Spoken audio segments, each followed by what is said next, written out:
Hello everybody, this is Refresh and I'm here to bring you a deck build of Sealed Deck for Theros Beyond Death.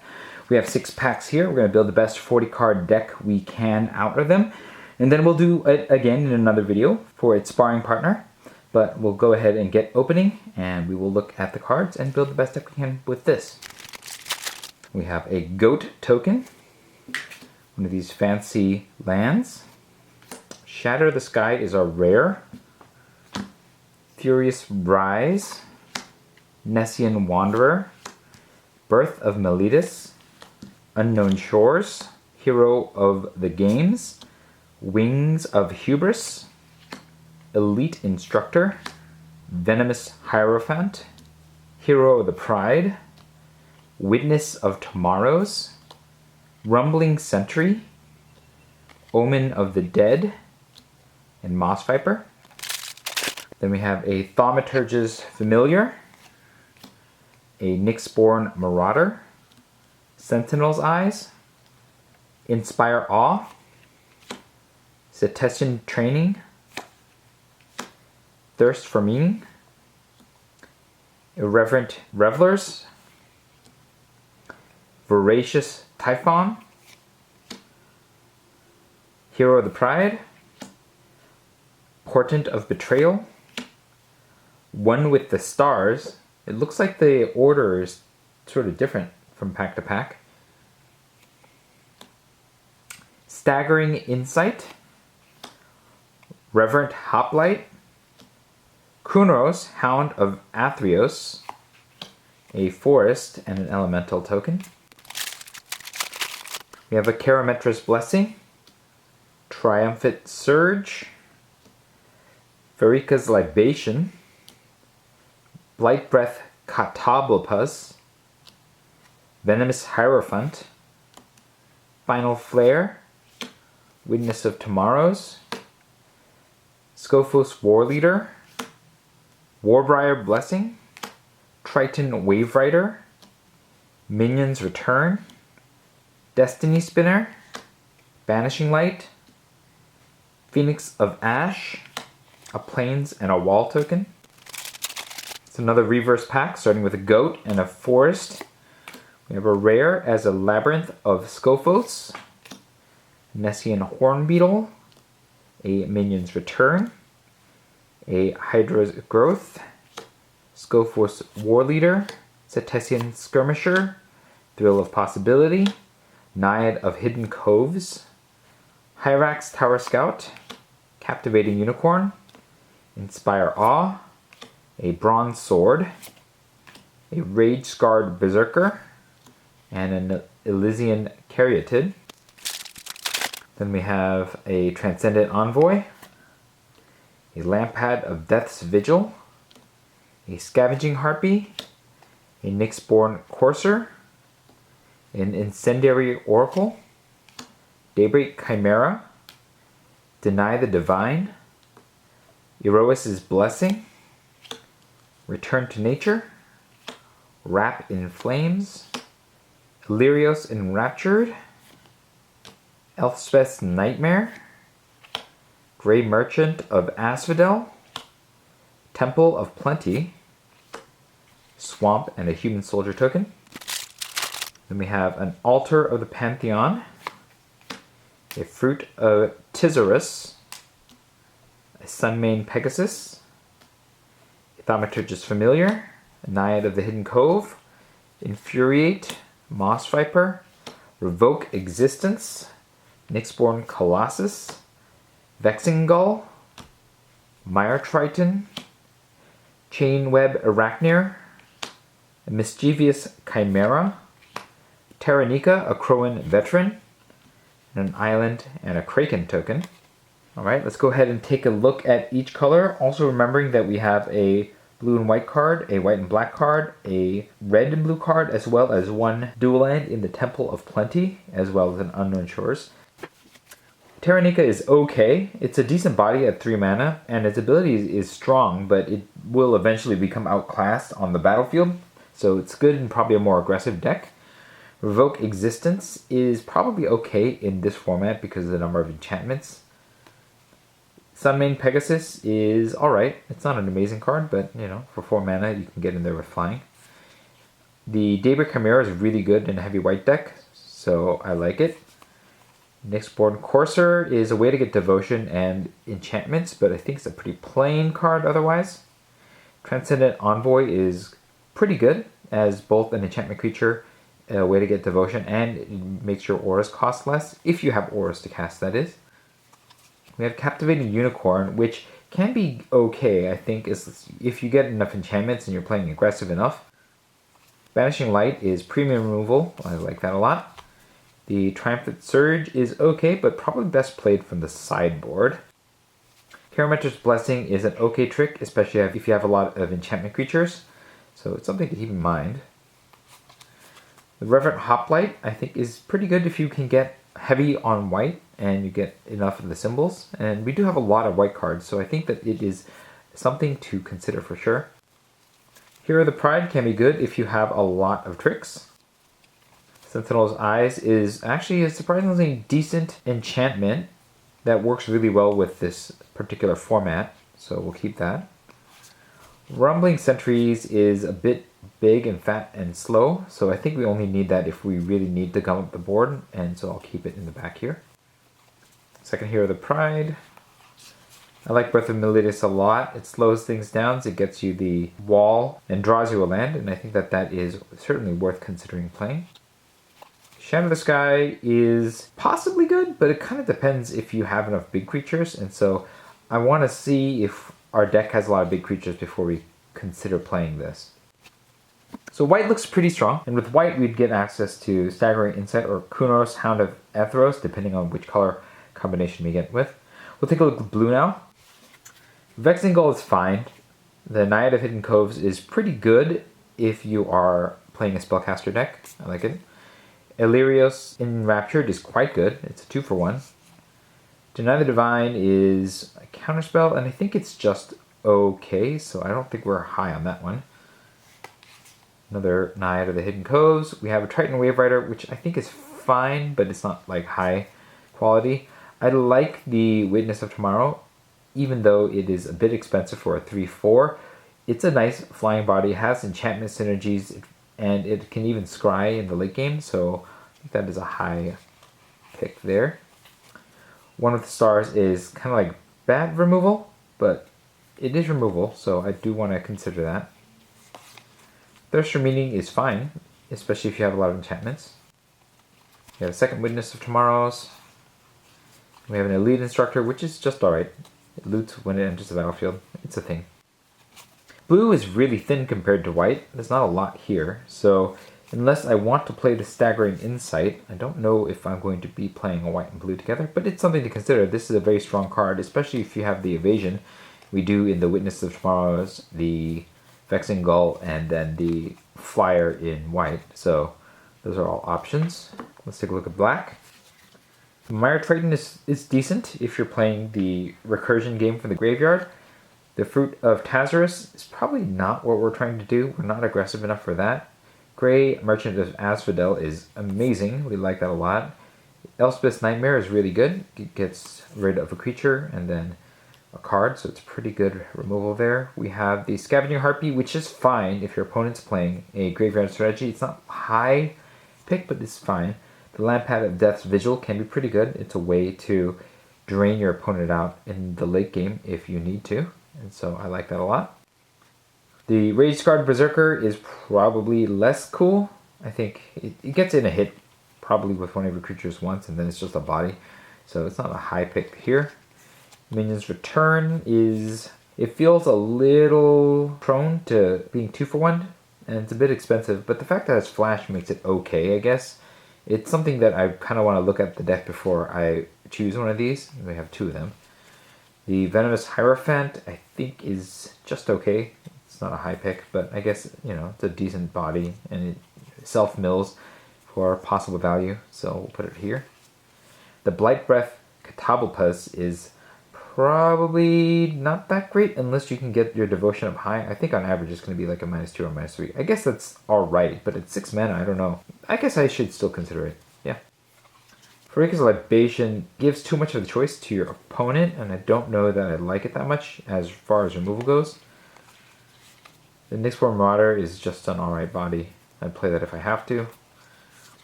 Omen of the Dead, I think, is decent. It draws you a card and scries, and you can play it on Flash, and it serves so many functions. So I think that is a decent card. Another Venomous Hierophant.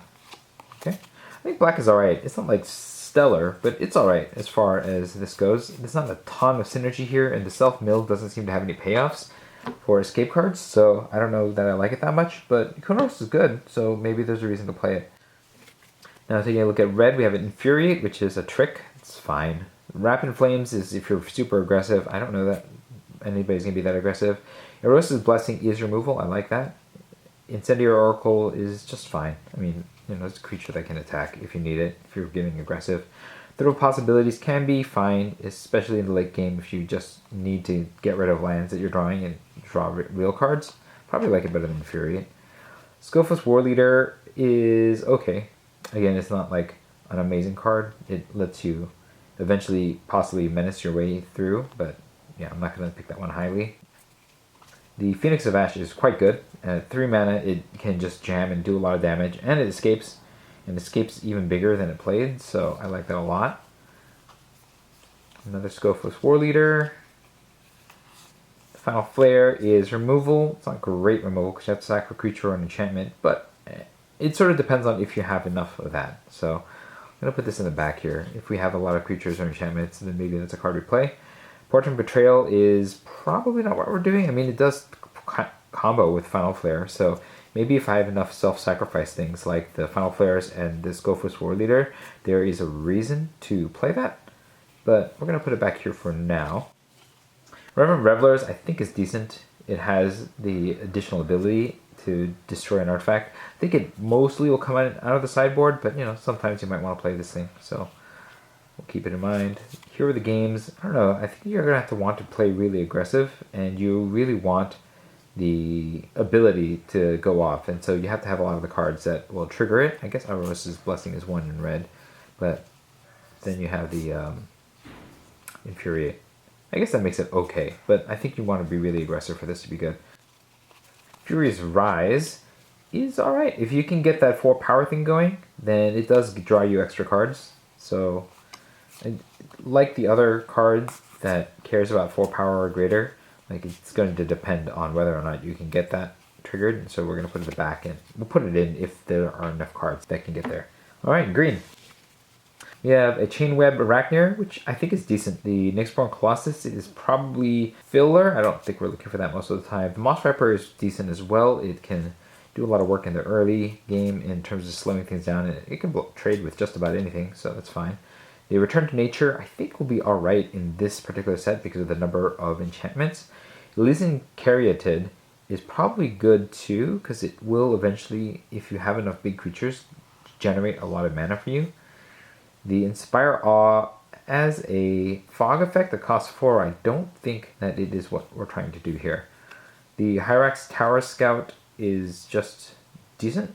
I guess it's a 3/3 for 3 that can occasionally get you some sort of untap effect, so fine. So Tessin Skirmisher is fine as well. It's not amazing, but you know, if you're playing a lot of enchantments, then it can get there. The Hydra's Growth is kind of all in. It's very expensive, and it doesn't do a lot at first, but it does get creatures a lot bigger, so it can run away with the game. I think it's something that we'll want to consider if we have ways to defend our creature that we put it on. The Hornbeetle, on the other hand, I think is pretty good. As long as you have power 4 or greater creatures.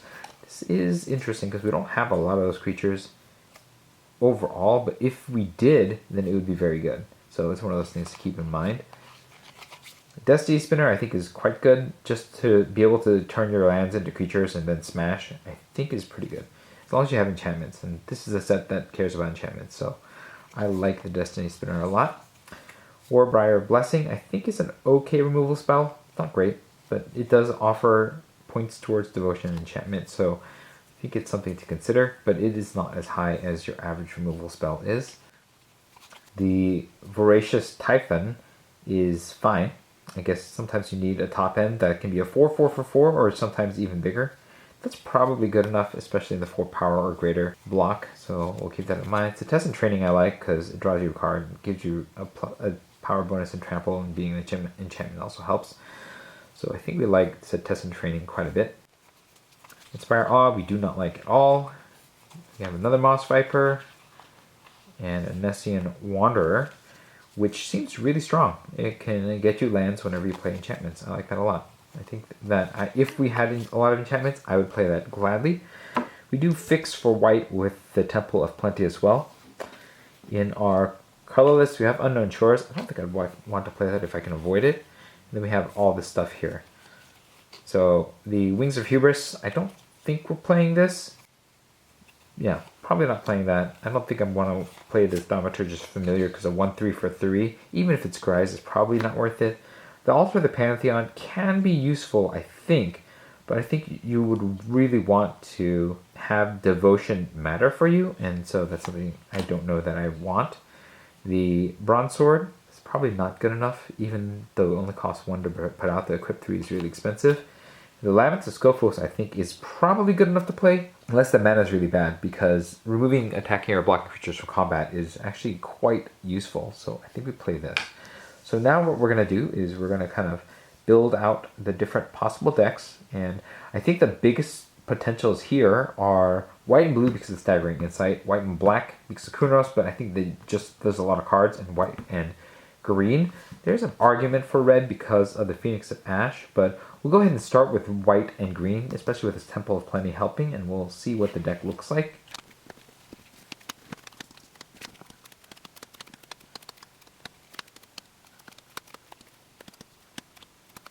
Alright, this is kind of what a white-green deck would look like. We also have Temple of Plenty as fixing. And I don't know, like, I think this will start here. It has a lot of aggressive cards, and then it has some fatties at the top. We don't have a lot of 4 power or greater creatures, and so that 4 power or greater effect is not going to be that useful. We have Captivating Needle for Corinth, the Nyxborn Colossus, and the Voracious Typhon, and that's it. So I think that would mean that the Nessian Hornbeetle is not very good here. Probably also not looking to play the Hydra's Growth if I can avoid it. And consequently, the Shadowed Sky is not so good. And then I probably put Triumphant Surge in the board. And then we want to see how many enchantments we have because of the Enchantment Matters cards, as like the Cetacean Skirmisher. There are 9 enchantments. I think that is decent. I don't know if that makes the Cetacean Skirmisher good, but it's decent in terms of triggering the Enchantment Matters things once in a while here. So I think green and white are quite strong together. And I don't know that I need to look at anything else, but I'm going to.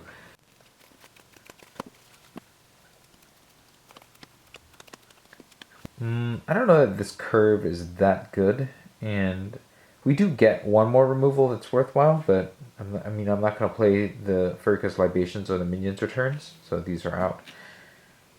There is a lot of graveyard stuff that I don't really care about in this particular deck as well.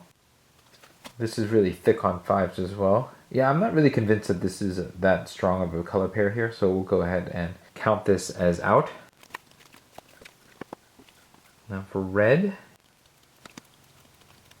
So we're not playing Furious Rise because, again, the 4 power or greater thing is just not what this deck is doing, so we'll take that out. I don't think I want Wrapped in Flames, we're not that aggressive. We have all these 5-drops, so I think I would cut out some of these as a result. Probably these. If these are gone, then the Portent's not as good. Final Flare is not as good. And then the deck just falls apart. So red is out.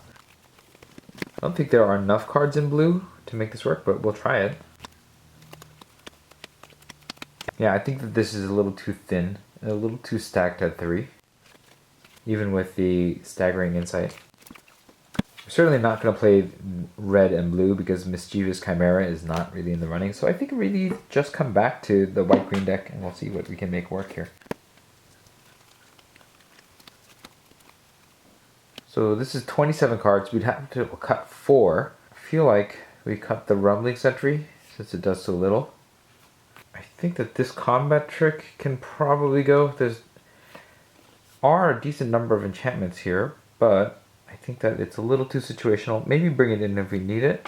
think because we only have 3 of these, we can cut the 2 heroes of the Pride and have this be our deck. That's 23 cards. We have a bit of fixing here.